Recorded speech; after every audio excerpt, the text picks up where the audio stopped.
unemployment is mounting up, and we have not been able to generate enough employment opportunities to provide even for those people who are entering the labor market today, perhaps to the extent envisaged during the third plan.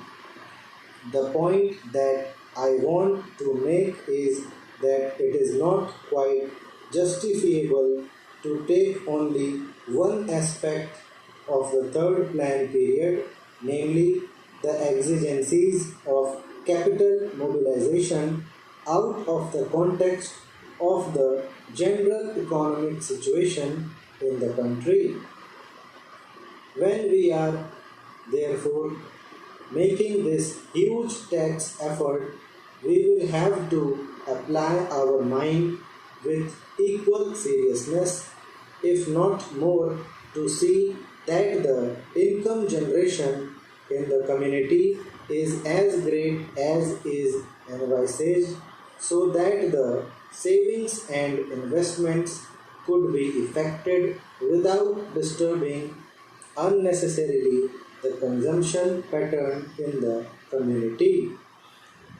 Whenever there is any tax on corporations, this cry is raised, and this cry is always belied by what the industrialists themselves have claimed to be the sensitive barometer to find out the climate for capital formation. I mean the stock exchanges.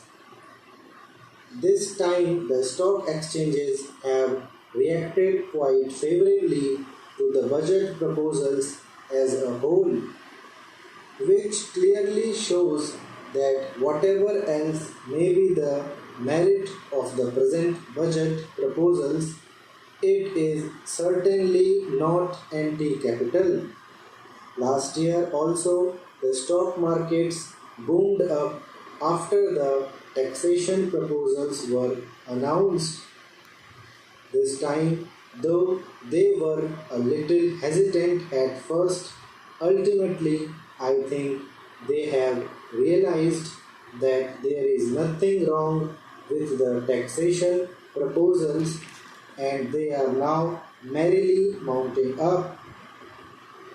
This is quite natural because there are so many benefits and advantages in our economy today that it is not difficult for the corporate sector to absorb a small rise of 5% in the corporation tax, which has been proposed by the Honorable Finance Minister.